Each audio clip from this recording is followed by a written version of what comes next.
Shri Venkateswara gold తాకట్టులో ఉన్న మీ బంగారాన్ని విడిపించి కొనబడును.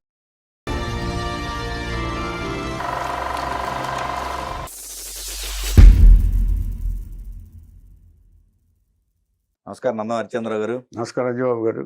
ఈరోజు మన ఫ్లాష్ బ్యాక్ లో ఓల్డ్ యాక్ట్రెస్ మమత గారి గురించి మాట్లాడుకుందాం. మమత హాస్య నటిమణి. హాస్య నటి ఒకటి చెప్పుకోవాలి సార్, మనం వాళ్ళందరూ హాస్య నటులందరూ మనకి సంతోషాన్ని గెలుస్తారు, సెలబ్రిటీస్ అవుతారు. కానీ వాళ్ళందరూ చివరి వరకు సంతోషంగా ఉన్నారంటే అనుమానమే. అంటే మనకు హాస్యాన్ని అందించి హాస్యాన్ని అందించి సంతోషంగా ఉండాలని మనం అనుకుంటాం. అసలు ఏదో మనం ఆకాశంలో ఊహించుకుంటాం. కానీ వాళ్ళు సెకండ్ హాఫ్ లైఫ్ చూస్తే, ఈ సెలబ్రిటీ స్టేటస్ పోయిన తర్వాత లైఫ్ చూస్తే వాళ్ళు ఎంత దారుణమైన పరిస్థితి అనుభవించారో మనం చెప్తే తప్ప తెలియదు. ఎందుకు ఇది ఎందుకు వస్తుంది? ఇప్పుడు ఒక చిన్న విత్తనం వేసామనుకోండి, దాని మొక్క పెరగడానికి ఎంత ఎంత టైం పడుతుంది? మనకి టైం తీసుకుంటుంది, న్యాచురల్ ప్రాసెస్. అవును. అలాగే ఒక చిన్న వ్యాపారం మొదలెట్టాడు అనుకోండి, వ్యాపారం మొదలెడితే అది డెవలప్ కావడానికి చాలా టైం పడుతుంది కదా. ముందు ఎస్టాబ్లిష్ కావాలి, ప్రజలకి చేరాలి. అది అలాగే అన్ని వ్యాపారాలు అలా ఉండవు. కానీ సినిమా ఒక్కటే ఓవర్ నైట్లో కోటీశ్వరం చేసేస్తుంది. పాలిటిక్స్ కూడా కరెక్ట్ ఓవర్ నైట్లోనే. అంటే ఎక్కువగా సినిమా ఏంటంటే, ఒక సినిమా హిట్ అయింది అనుకోండి, సపోజ్ చేసిన సినిమా 10 సినిమాలు వచ్చి పడతాయి, అడ్వాన్స్లు వచ్చి పడతాయి. అంటే ఓవర్ నైట్లో లక్షలు వచ్చేస్తాయి. కరెక్ట్. సో ఈ నటీనటులు ఏం చేసుకుంటారు, ఇదే మన శాశ్వతం, ఇలాగే మన శాశ్వతంగా ఉంటుంది, ఈ పీరియడ్ మన శాశ్వతం అనుకుంటారు. కానీ కాదు. ఓకే. మళ్ళీ అక్కడి నుంచి పటాలమాట దించేస్తే అప్ అండ్ డౌన్స్ ఉంటాయి కదండి. అప్ అండ్ డౌన్స్ అందుకే పెట్టింది, యూపీ అప్పు, DOWN డౌన్, అందుకే పెట్టారు. అంచేత ఆర్టిస్టుల జీవితాల్లో కూడా అప్ అండ్ డౌన్స్ ఉంటాయని మనం ఎక్కడో ఒక 10-15% జాగ్రత్తగా ఉంటారు. ఓకే. అంటే ఓవర్గా ఎక్కువ సంపాదిస్తే కొంత పోయినా సగం మిగులుద్ది. రైట్.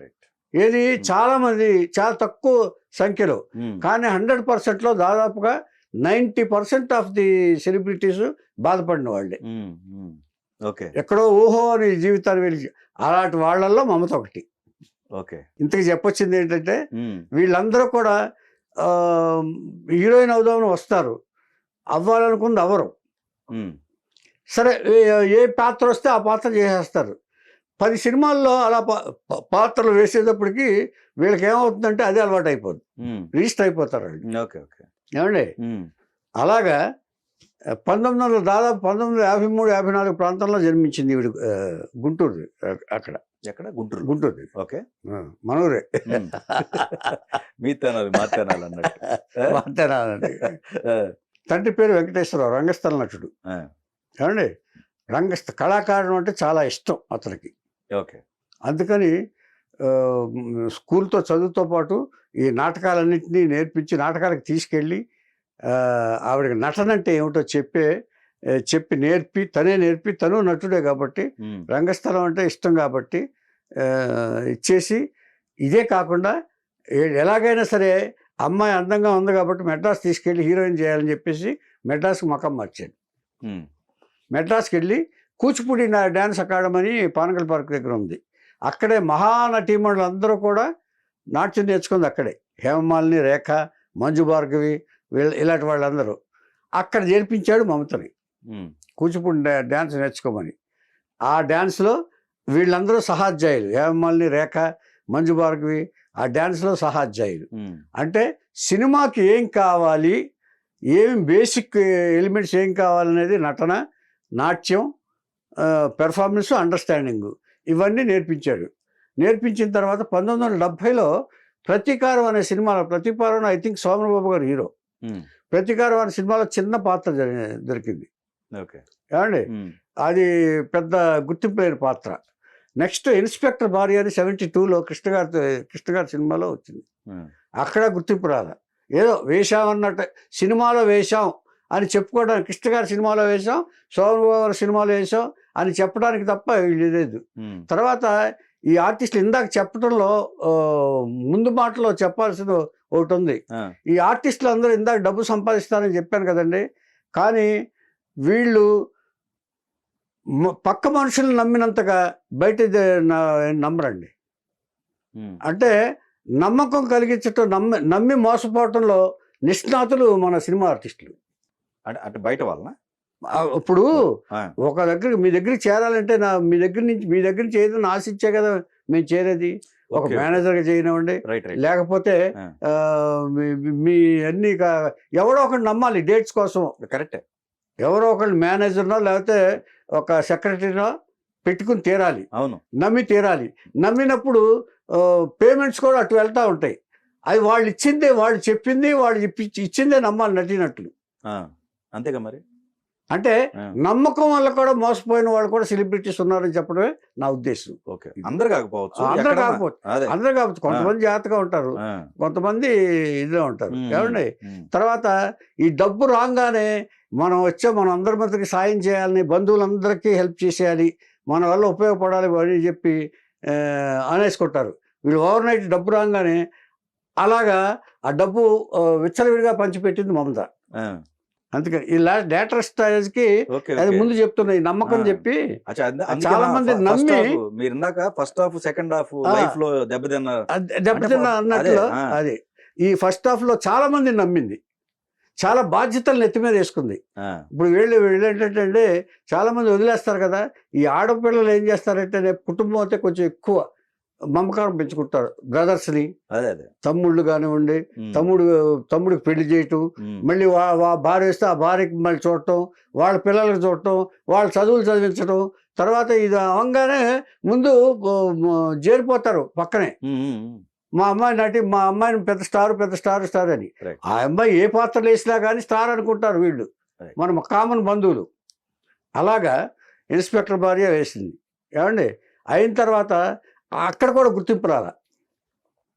ఆ తర్వాత తెలంగాణ తీసిన దేవుడమ్మలో ఒక ప్రత్యేకం రాజబాబు పక్కన వేసి ఒక ఇదిగా వచ్చింది. ఏమండి, ఇది అయిన తర్వాత ఇక్కడ లాభం లేదు అంటే ఎవరో సలహా ఇస్తారు కదా, నీకు మలయాళం వెళ్తే హీరోయిన్ హీరోయిన్ కోసం ట్రై చేసింది పాపం. హీరోయిన్ ఎవరు ఇవ్వట్లా. ఏమండి, అలా వచ్చేటప్పటికి మలయాళంకి వెళ్ళిపోయింది. అంటే ఈ మేనేజర్స్ ఉంటారు చూసారా, ఈ మీడియేటర్స్ ఉంటారు చూసారా, వాళ్ళ ద్వారా వీళ్ళు కావాలంటే మీకు మలయాళంలో ఒక ఆఫర్ ఉంది, మీరు చేస్తారని అడుగుతారు. వీళ్ళు రెమ్యునరేషన్ కూడా అది ఇస్తారు, 10 రోజుల్లో అయిపోతుంది, మీకు తెలుగులాగా నెల రోజులు వాళ్ళు అక్కర్లేదు అని చెప్తారు. మీ పాత్ర ఇంతే, మీ హీరోయిన్ పాత్ర 10 రోజులు అని తీసుకెళ్తారు. అది చేస్తారు. అలాగా మలయాళం టైటిల్ ఆనియన్ ఏదో ఉంటుంది, తెలుగులో దాన్ని తెలుగుకరిస్తే పడక గది అనే సినిమా. పడక గది అనే సినిమాలో హీరోయిన్గా చేసింది. ఆ తర్వాత సత్రాత్రిలో ఒక రాత్రి, అంటే సత్రంలో ఒక రాత్రి, మన సత్రాలు ఉంటాయి కదా, ఒక రాత్రి. ఇవన్నీ శృంగార సంబంధమైన సినిమాలేనండి. ఇవన్నీ గ్రేడ్ అని చెప్పను నేను, శృంగార సంబంధమైన సినిమాలు. అంటే మలయాళం అప్పట్లో మలయాళం సినిమా అని అంటేనే దీనికోసం చూస్తారు తప్ప సినిమా దీనికోసం చూడరు. కానీ మలయాళంలో మంచి సినిమాలు ఉంటాయండి, మంచి కథా సినిమాలు కూడా ఉంటాయి. అదే చెప్తున్నా నేను. ఇప్పుడు ఎక్కడ ఓవర్ ఇది ఉంటుందో అక్కడ. ఏమంటే ఇప్పుడు వేమన ఎలాగ యోగి అయ్యాడు, ఓవర్ దీనివల్లే. ఇప్పుడు ఎక్కడ ఇది ఉంటుందో అక్కడే మంచి కథలు కూడా ఉంటాయి. సినిమాలు, మంచి సినిమాలు కూడా అక్కడే ఉంటాయి. అంటే అది ఆ గ్రేడు. అంటే ఎక్కువగా కమర్షియల్గా హిట్ కావాలంటే ఇలాంటి సినిమాలు తీయాలి అక్కడ. అందుకనే షకీలా అంత సక్సెస్ అయింది. షకీలా అనే ఆర్టిస్ట్ లాగా ఉంటుంది. ఏమండి, తర్వాత ఆ షకీలా హీరోలకే పెద్ద ఎఫెక్ట్ అయింది అక్కడ మలయాళంలో. మలయాళం స్టార్ షకీలాకి హీరోలు తమ పిక్చర్స్ రిలీజ్ ఉంటే వెనక్కి వెళ్ళిపోయేవాడు షకీలా సినిమా ఉంటే. అంత ప్రభావవంతమైన ఇది అక్కడ. ఇది అందులో ఈవిడ నచ్చింది. ఒక సినిమాలో ఆ సత్తత్తులు ఒక రాత్రో లేకపోతే పడక గదో ఒక దాంట్లో దాదాపుగా న్యూడ్గా నటించింది ఈ మమత. ఆ సినిమాని బ్యాన్ చేశారు మలయాళం. బ్యాన్ చేశారు. బ్యాన్ చేశారు. పెద్ద ఇది వచ్చింది. కొన్ని అలా జరుగుతూ ఉంటాయి. ఇంచేదంటే మేము ఏదో కొంచెం ఛాన్స్ ఇస్తే నువ్వు మొత్తం ఫుల్గా ఉపయోగించుకుంటా ఉంటే ఎలా అని వాళ్ళు కూడా సెన్సార్ అని కూడా అంటారు కదా. అలాగా అయిపోయింది. 7 సినిమాలు చేసింది మలయాళంలో. 7 సినిమాలు అంటే ఇవన్నీ ఎందుకు చేస్తారంటే సర్వైవల్ అండి. ఇంచేదంటే ఒక స్టేటస్కి వచ్చేస్తారు వాళ్ళు, ఒక లైఫ్ స్టైల్కి వచ్చేస్తారు. ఎంచేదంటే ఒక ఆర్టిస్ట్గా ఉండాలంటే ఒక మంచి ఇంట్లో అద్దెకు ఉండాలి. మెయింటెనెన్స్. ఈ మెయింటెనెన్స్ మీట్ అవ్వాలంటే చిన్న చిన్న సినిమాలు చేస్తే రావు. ఓకే. ఎక్కడ డబ్బులు వస్తే అక్కడికి వెళ్ళి చేయాల్సిందే ఖచ్చితంగా. ఓకే. అప్పట్లో సర్వైవల్ పరిస్థితి ఎక్కువగా ఉండేది ఇలాంటి వాళ్ళకి. ఆ, మీకు అర్థం కాదు, రైట్, సర్వైవల్ పరిస్థితి ఎక్కువగా ఉన్నప్పుడు ఇలాంటి ఏ పాత్రకి చేయడానికైనా వీళ్ళు ఇదైపోతారు. ఓకే. ఓకే. ఏమంటే అలాంటి పరిస్థితిలో అక్కడికి వెళ్ళిపోయి 7 సినిమాలు చేసిన తర్వాత ఈ ముద్రతోటి మళ్ళీ తెలుగు సినిమాకి వచ్చేసింది. వాళ్ళు ఎక్కువ కాలం ఉంచుకోరు. ఒకసారి చూపించేశాంగా ఇంకెన్నిసార్లు చూస్తారు ప్రేక్షకులు అని ఇంకో కొత్త అమ్మాయి కోసం చూస్తారు. ఓకే. ఓకే. ఎవరైనా అంతే కదండి. అదేలేండి. ఇప్పుడు 7 సినిమాలు చేసిన తర్వాత అంటే ఇదే మీరు అన్నట్టు మంచి సినిమాలు మంచి కథా చిత్రాలు ఉన్నాయనుకోండి, లాంగ్ స్టాండింగ్. కరెక్ట్. ఓకే. ఇవన్నీ ఎక్స్పోజర్ ఒకసారి ఎక్స్పోజ్ చేసిన తర్వాత ఎన్ని సినిమాలు ఎక్స్పోజ్ చేసినా అంతే. ఓకే. ఓకే. ఒక్క షకీలాకే అది సాధ్యమైంది. ఎన్నిసార్లు చూపించినా, ఎన్ని ఎక్కువ సినిమాలు చూపిస్తే అన్ని ఎక్కువ సినిమాల్లో చూశారు ఆవిడ్ని. ఓకే. డిఫరెంట్ ఇదిలో అంటే ఆ పర్సనాలిటీ వేరు అప్పట్లో ఈ అమ్మాయి మమత సన్నగానే ఉండేది కాబట్టి ఆ పర్సనాలిటీకి షకీలా పర్సనాలిటీ మనం పోల్చుకోలేం. ఇలా ఉంటే ఇది కదా. అలా అయిపోయిన తర్వాత 7 సినిమాల తర్వాత మళ్ళీ తిరిగి వచ్చిన తర్వాత ఇప్పుడు ఈ తెలుగు సినిమాలో ఆ ఇమేజ్ తోటి వచ్చింది కాబట్టి ఇక దీంట్లో ఈ అమ్మాయిని హీరోయిన్గా అసలు పరిగణించడం మానేశారు. ఇంతకుముందు నేను మెడ్రాస్ తీసుకొచ్చానని చెప్పాను చూసారా, ఈవిడ ఈ నాట్యం నేర్చుకోవడంతో పాటు అంటే ఒక పాయింట్ మర్చిపోయాను నేను, అది ఇప్పుడు చెప్తున్నాను. నేర్చుకోవడం పాటు నాటకాలు వేయించారని చెప్పాను కదా నేను. మొత్తం బేసిక్ సినిమాకి ఏం కావాలో అవన్నీ నేర్పించారని, అందులో భాగంగా నాగభూషణ్ గారు రక్త కన్నీటిలో కూడా చేసింది ఈవిడ. చంద్రమోహన్ గారు డ్రామాలు వేస్తుండగా వచ్చి ఎంటర్ అయిన తర్వాత డ్రామాలు వేసినా కూడా డ్రామాలు వేస్తూ ఉండేవాడు చంద్రమోహన్ గారు. ఆయనతో కూడా డ్రామాల్లో వేసింది ఈయన. అంటే హీరోగా పైకి రాకముందు ఇంకా స్ట్రగ్లింగ్ స్టేజ్లో ఉన్నప్పుడు చంద్రమోహన్ గారు నాటకాల్లో నటించేవారు అనుభవం కోసం. వారితో కూడా వేసింది. ఈ పాయింట్ మెడ్రాస్ వచ్చిన తర్వాత ఆ పాయింట్లో చెప్పడం మర్చిపోయాను. ఏమండి ఆ తర్వాత ఇక్కడ ఇది వచ్చిన తర్వాత ఇక రాఘవేంద్రరావు గారు ఎంకరేజ్ చేయటం మొదలుపెట్టారు. రాఘవేంద్రరావు గారు అంతకుముందు సినిమాలోనేమో దేవుడు చేసిన మనుషులు, మా భూమి అని ప్రభాకర్ రెడ్డి గారు జయప్రద ఫస్ట్ పిక్చర్ మా భూమి, ఇట్లాంటి సినిమాల్లో హాస్య పాత్రలు వేశారు. రామలింగయ్య గారు, రవిబాబు గారు, పద్మనాభం, ఇలాగ వీళ్ళందరి పక్కనే ఫిక్స్ అయిపోయింది. ఇక మాడా పక్కన డ్రైవర్ రాముడిలో రాఘవేంద్రరావు డైరెక్షన్లో ఎన్టీఆర్ గారి డ్రైవర్ రాముడిలో చేసింది. మీకు గుర్తుంటే, ఆడియన్స్ గుర్తుంటే, మాడా ఏమో క్లీనరు, రామారావు గారు డ్రైవరు. ఆ పక్కన వస్తూ ఉంటాడు. ఈ ఆపోజిట్లో జయసుధ ఒక హోటలు, ఇక్కడ ఛాయాదేవి, అల్లు రామలింగ హోటల్ ఉంటారు. ఈ ఛాయాదేవి దగ్గరికి హోటల్కి ఎవరు రారు, లారీ లాగుతాయి కదా సెంటర్లో. ఈ జయసుధ హోటల్కి ఏమో చుక్కమ్మ, ఆవిడ తిక్కమ్మ. జయసుధ హోటల్కి ఏమో అందరూ వెళ్ళిపోతూ ఉంటారు, యూత్ కదా. రావట్లేదని చెప్పి ఏం చేస్తాడు, ఈ కూతురు మమత, అల్లు రామలింగ గారి కూతురు మమత, ఏంటే నువ్వు ఇచ్చేస్తావు, నువ్వు పని చేయి, నా పక్కన కూర్చో, డ్రైవర్లు వస్తూ ఉంటారు, ఇలా కన్నుకొట్టు అంటాడు. ఇలా కన్నుకొట్టని అది కూర్చొని కన్నుకొడుతుంది. ఎవడో రాలా ముందు 3 ఏంటయ్యా రావట్లేదు అని ఏడుస్తుంది. కాబట్టి బాగా చేస్తుంది. చేసిన తర్వాత అక్కడ రామారావు గారికి కనుకొడుతుంది. తర్వాత అంటే ఇది ఆడియన్స్ దీనికోసం గుర్తు చేయటం. ఆ రామారావు కనుకొడితే మాడా రియాక్ట్ అవుతాడు. అప్పుడు మాడా కనెక్ట్ అవుతాడు.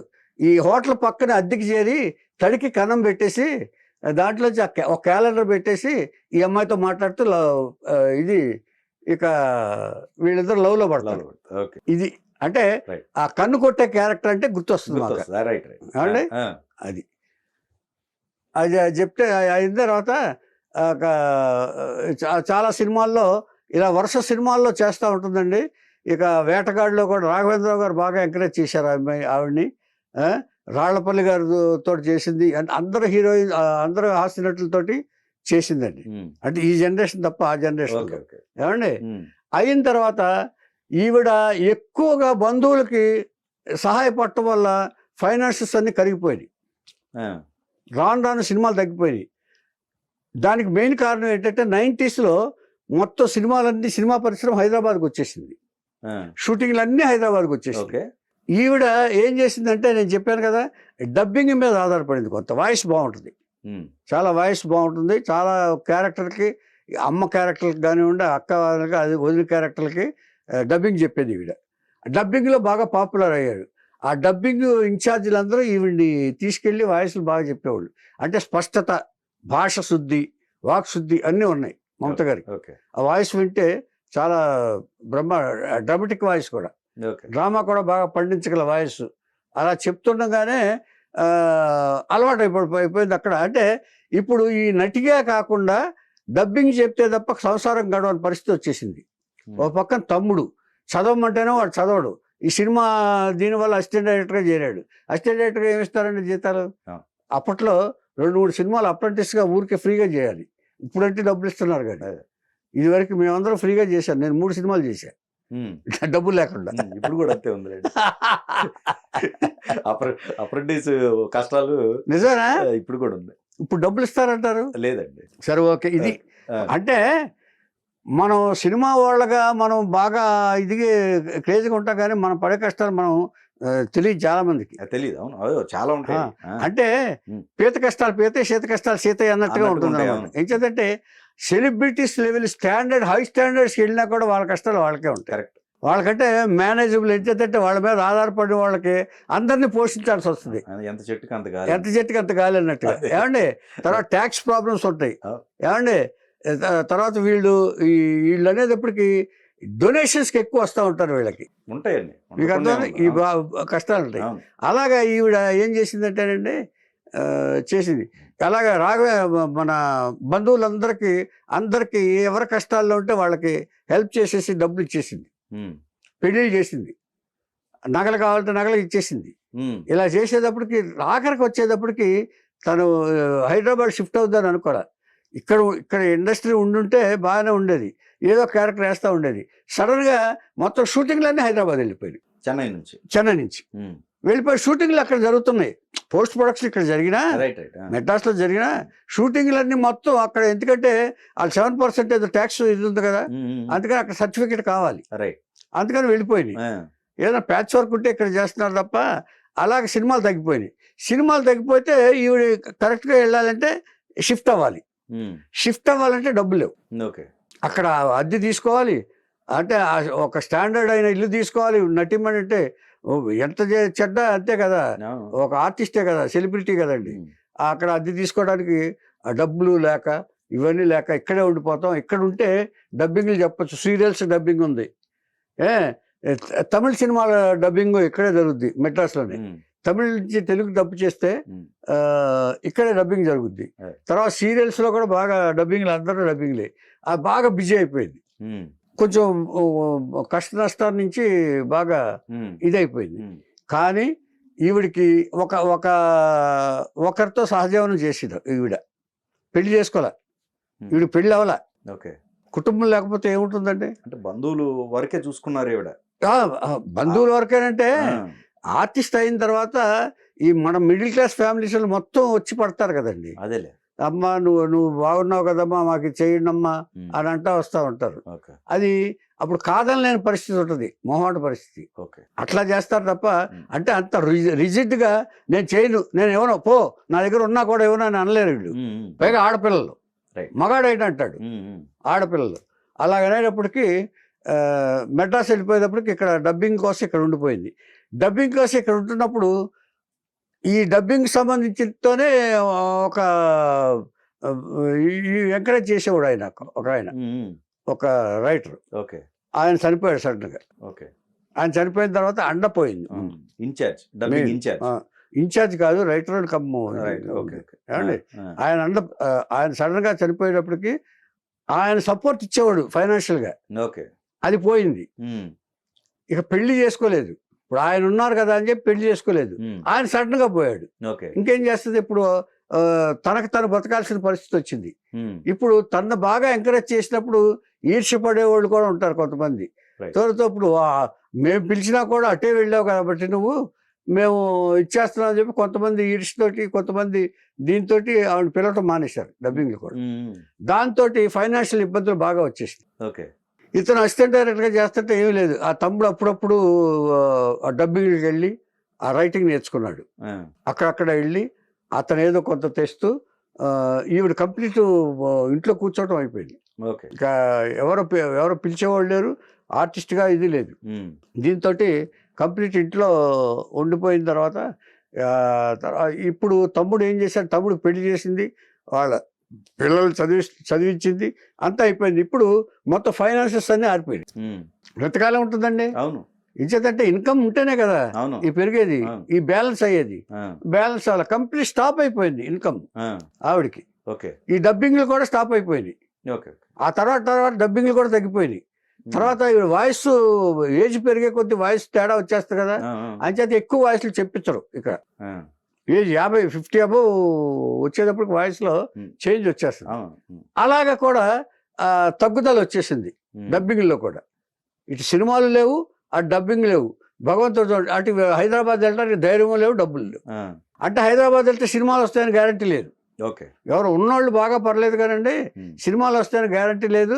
పైగా ఏదో బ్యాచులర్ రూమ్లో ఉండి 4 రోజులు ఉందామని అంటానికి లేదు. ఈవిడ మొత్తం ఫ్యామిలీ ఉంది ఇక్కడ, చదువులు ఉన్నాయి. అలాంటప్పుడు ఆ మనోవ్యాధితో అంటే ఎక్కువ ఈవిడ చేసుకున్న ఈవిడ కుటుంబీకులు చేసుకున్న పుణ్యం ఏంటంటే ఎవరిని ఎక్కువ బాధ పెట్టకుండా కొన్నాళ్లే అనారోగ్యం ఇదయ్యి 2008లో ఆవిడ 55వ ఏట మరణించింది, ప్రశాంతంగా మరణించింది ఇంట్లోనే. ఏమండి 55వ ఏటే మరణించింది ఈ మనోవ్యాధితోటి. అంటే కుటుంబం ఏమైపోద్ది, ఇది అయిపోయింది, కుటుంబం నేనేమి చేయలేకపోయాను. ఇక్కడ ఇంకోటి అండి, ఇప్పుడు ఫస్ట్ లో మనం మేనేజర్స్ కొంతమంది నమ్మేరా అనే వచ్చింది కదా, బంధువులు కూడా అందులో బంధువులు ఉన్నారు. ఇప్పుడు ఇచ్చేదంటే ఇప్పుడు నా తల్లి, నా బంగారు తల్లి వల్లే మేము చదివించుకుంటున్నాం, బంగారు తల్లి వల్ల మా అమ్మాయి పెళ్ళయింది, ఇలా చెప్పుకున్న వాళ్ళు ఉంటారు కదా. అలాంటి వాళ్ళు ఎక్కువ అయ్యారు ఆవిడకి. అంతేగాని మేనేజర్స్ వాళ్ళు ఒకటి, మేనేజర్స్ వల్ల పెద్ద ఇదే లేదండి. ఇప్పుడు మేనేజర్స్ చేసిందంటే వాళ్ళ రెమ్యునరేషన్స్ లో పార్ట్ తీసుకుంటారు తప్ప ఇది ఈ టైప్ లేదు, డ్యామేజ్ లేదు. అప్పట్లో లేదు. అప్పట్లో చాలా పద్ధతి గలమైన ఉండేవాళ్ళు జాగ్రత్తగా. కానీ ఏది ఏమైనా అతి మంచితనం ఆవిడది. అతి మంచితనం అంటే మంచితనం లేకుండా ఉండాలని కాదు నేను చెప్పేది, నా ఉద్దేశం. అయితే బ్యాలెన్స్డ్ మంచితనం ఉండాలంటున్నా. ఎవరు ఏమిటో తెలుసుకుని, అంటే మనం ఎంత సంపాదించినా కూడా ఇది కరిగిపోతుంది. ఏమండి ఏదో ఇందాక నేను చెప్పాను చూస్తే విత్తు మొక్కవడానికి చాలా టైం పడుతుంది, ఇది ఓవర్ నైట్ వచ్చేసిన డబ్బు ఇది శాశ్వతం కాదని తెలుసుకుని జాగ్రత్తగా పొదుపుగా వాడుకుని ఉంటే, పొదుపుగా ఏదైనా ప్రాపర్టీస్ అవి కొని ఇచ్చేసుకుని ఉంటే, ఈవిడ ఇల్లు కూడా సొంత ఇల్లు కూడా లేదు. ఇంత చేశారా, ఈవిడ సొంత ఇల్లు కూడా లేదు. ఇప్పుడు 11,000 ఇంట్లో అద్దెంట్లో ఉంటున్నాడు అతను. 80 రూపాయలు ఇచ్చి అద్దెలో ఉండి ఇప్పుడు 11,000 అద్దె. ఎవరో తమ్ముడు ఇప్పుడు రైటర్ అయ్యాడు. మలయాళం పిక్చర్లు ఎక్కువ షకీలా సినిమాలు ఉన్నాయి కదా, అన్నిటికీ బాగా డైలాగులు ఉంటాయి కదా. డబ్బింగ్ పిక్చర్లు అప్పట్లో బాగా చేశాడు. ఇప్పుడు కూడా డబ్బింగే చెప్తున్నాడు. ఇప్పుడు తన పిల్లలతోటి వాళ్ళతోటి మెడ్రాస్లో ఒక ఫ్లాట్లో దూరంగా, సిటీకి దూరంగా 11,000 అద్దెంట్లో ఉంటున్నాడు. అది ఆ తమ్ముడు రమేష్ మా దగ్గర కూడా పనిచేశాడు, గురువు గారి దగ్గర అతను పనిచేశాడు. కానీ ఏది ఏమైనా సరే అంటే ఆ తర్వాత జనరేషన్ అంతా బాగా జాగ్రత్త పడ్డారండి. వీళ్ళందరినీ చూసి ఇన్ని బాధలు పడ్డారు కదండి. తర్వాత వీళ్ళు ఎవరో ఈవిడికి హాస్పిటల్లో చేరితే ఒకసారి చిరంజీవి గారు 50,000 పంపించారు మమత గారికి. అది చెప్పుకుని తీరాలి. వీడు ఇబ్బంది పడుతుంటే, అనారోగ్యంతో బాధపడుతుంటే, చాలా తిండికి కూడా లేదని బాధపడుతుంటే తెలిసి చిరంజీవి గారి పిక్చర్లో కూడా చేశారు. ఆవిడ చేసి 50,000 రూపాయలు చిరంజీవి గారు పంపించారు. అది ఆయన ఎక్కడ ఇది ఉంటే అక్కడ, అలాగే గుండు హనుమంతరావు గారికి, ఆయన ఎక్కడ బాధపడుతున్న ఆర్టిస్టులు ఉన్నారని తెలిస్తే వారికి సహాయం చేయటం వారికి పరిపాటి. చిరంజీవి గారిని ఈ విషయంలో ఆయన డెఫినెట్ గా అంటే మెచ్చుకోవడం అందరూ మెచ్చుకుంటారు, కానీ ఆయన ఆనరబుల్ ఇది సర్వీస్ చేస్తున్నారు. అది దానికి ఇచ్చేస్తున్నారు. ఇది మమత గారి జీవితం. 50,000 ఆయన ఇచ్చారు ఈ కష్టకాలంలో. మిగతా వాళ్ళు ఎవరు చేయలేదు.